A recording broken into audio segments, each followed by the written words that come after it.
What's going on, folks? My name's Ethan Stewart. This is Cooking with Stu, and I have a good how-to, or I guess recipe you could call it. But today we are cooking pork ribs, and we do this pretty regularly. I find it pretty tasty, and hopefully you guys can make it for yourselves. But I think I calculated it takes maybe 20, 30 bucks, and it'll feed you for days. So you guys watch this video, make it for yourself, and if you do make it for yourself, drop a comment down and let me know what you think. Without further ado, this is how you make pork ribs. Stuffed pork ribs at that.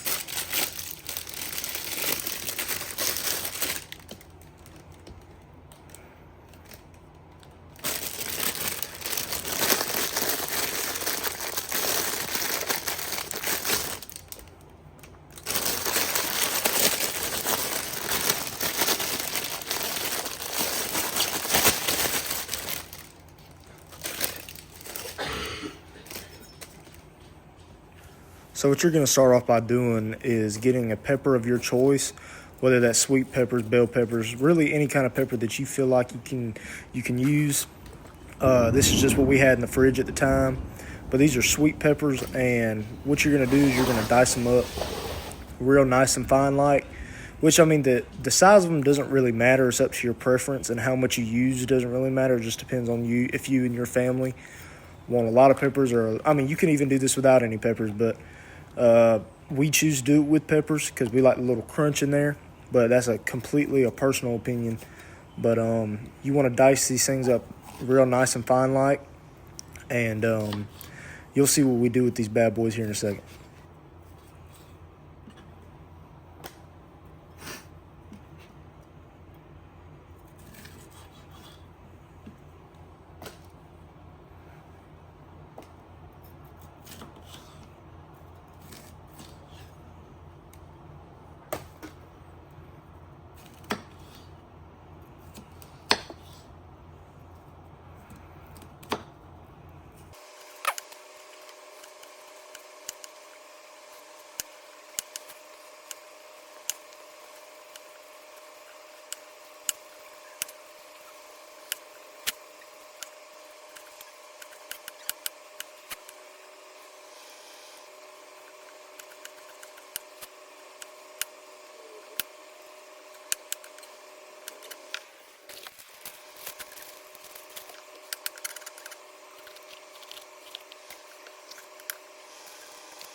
So once you get your peppers diced up to your liking, you take a pack of cream cheese. I mean, we just use normal Philadelphia.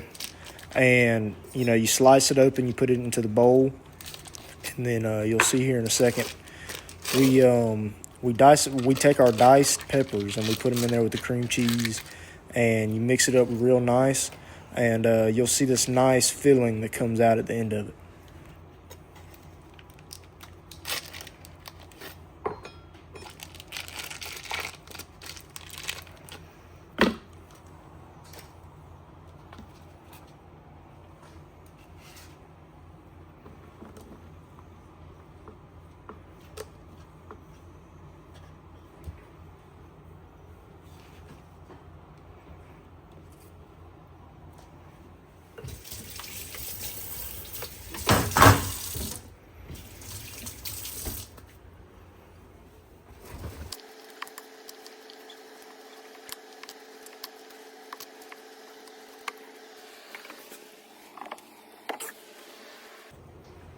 So what I go in with right here is some Everglades fish and chicken seasoning.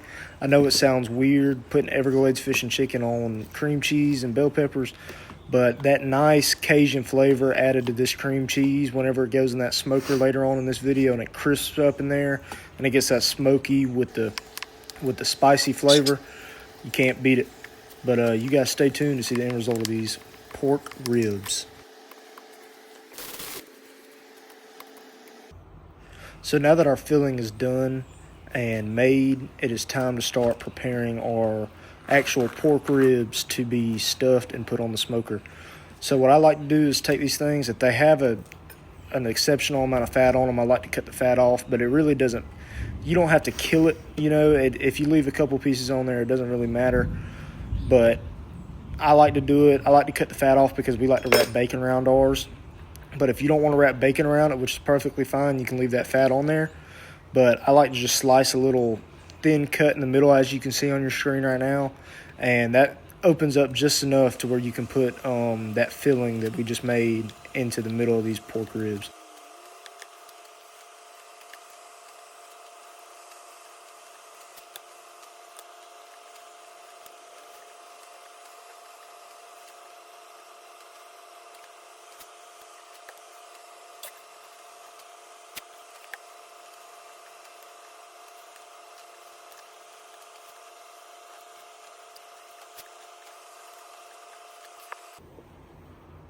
So once you get your meat cut up with those little slithers in the middle, you take your filling that we just made, obviously, and you put it in between the pork ribs themselves. And then, as you can see in the top right of your screen, on that other pan that's over the sink, there was a couple pieces that were too fatty that I didn't feel like really cutting open, or wasn't really worth it. So we're just going to season them bad boys up and smoke them normally. But normally the way that we do it is the way with the cream cheese in it. And you guys can see that it's a pretty simple process, and I'm not going to bore you guys to death by showing you guys all of these things being stuffed.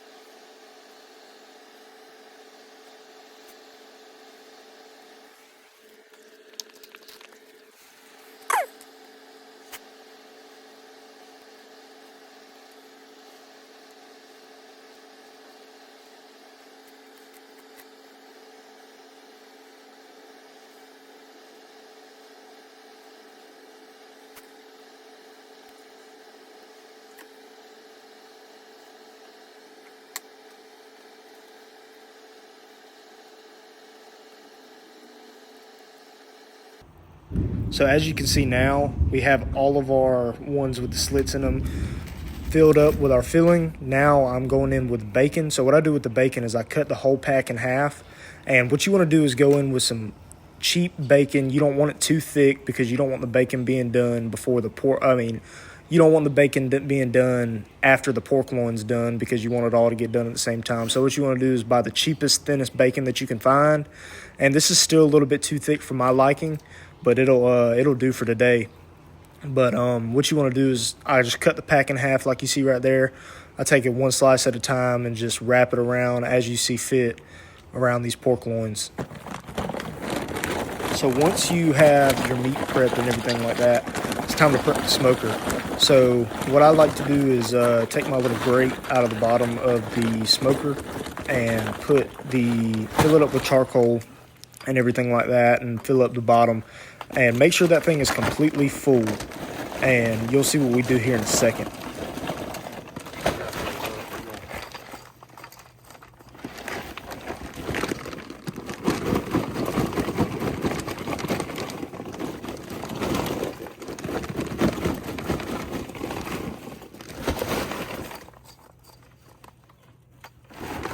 So once the bottom of the smoker's done, I like to go in with this little, I don't really know what to call it. I call it the coal starter. That's just what I've always called it. But I like to put about 20 to 25 pieces of charcoal in this coal starter, if you want to call it that. And once that is done, I take this little piece of, I don't really know what it's called, but it's like a fire starter. And once I get this thing out of the packaging, I like to set it on the ground and light it on fire, and then I'll put that coal starter over the top of it, because I like to get these coals super, super hot before I put them in there. That way we can have a fire starter in the bottom of the smoker. So as you can see, I light it, and then I set the coal starter over the top of it. And what you want to do is let those coals get super, super hot before you put them into the bottom of the smoker with that flat pan that I just showed you guys. And you'll see that here in a second.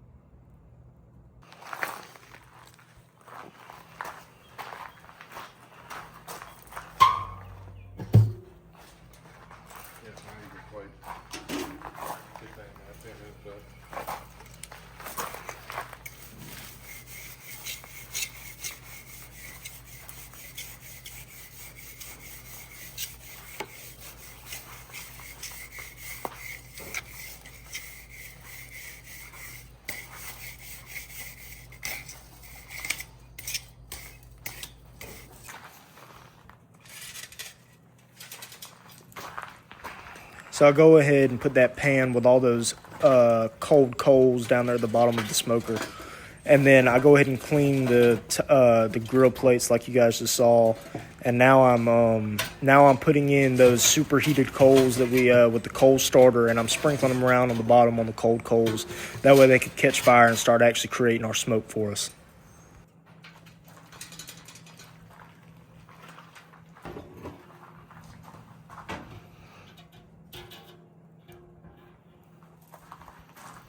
So now what you do is you put your grill top in there, obviously, and then you go in with these bars.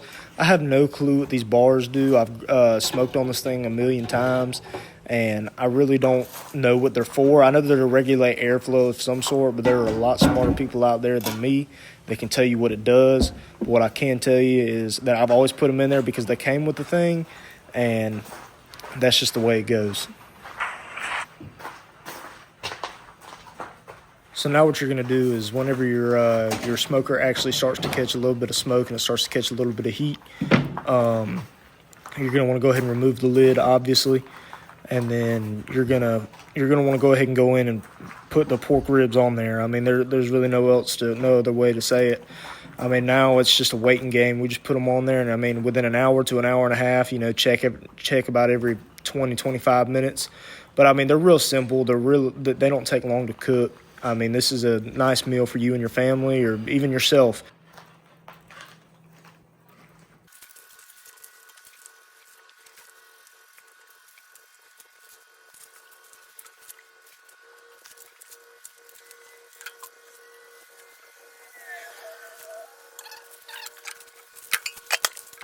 So we're going to go ahead and do our first check here. It's been about 20 to 25 minutes. So I stick the meat thermometer in there, and it says it's about 140, 141. I don't know if I was hitting cream cheese, bacon, or what, but it didn't seem like it was doing right because the bacon didn't seem like it was done. Neither did the pork. So I kind of just did the eye test on this one. And I know people say that pork's done around 145, but I normally like to say that these things are done around whenever the bacon looks done. So it's really a personal preference, and that bacon's really not crisping up like I want it to because it's a little bit thicker bacon. But I bought what our local store had, and, sometimes you got to make do with what you got. So we're coming in here with the last and final check. It's the second check of the day, but I had left it out there for about 30 to 35 minutes, so I knew that it was close to being done. So I went ahead and brought the pan, and as you can see, from what I just showed you, that bacon didn't seem like it was completely done. And what I'm doing right here is I'm looking for something to grab these metal bars with. I mean, whether it was gloves or something, but I couldn't find anything. So kids, don't do this at home, but sometimes you just got to do what you got to do, make do with what you got. But as you can see, that bacon is not really crisped up like I want it to be. But I could tell that the pork loin, the pork rib inside was actually done itself. So I went ahead and pulled them. That bacon's going to cook for probably another 5 to 10 minutes anyways. But as you can see, that cream cheese is done caramelized and hardened up in there, and it actually looks really good. And you can see the seasoning on top of the bacon and on top of the cream cheese actually bubbling out. Man, this is some good stuff right here. This is some good eating. So if this don't look good to you, you must be a vegetarian.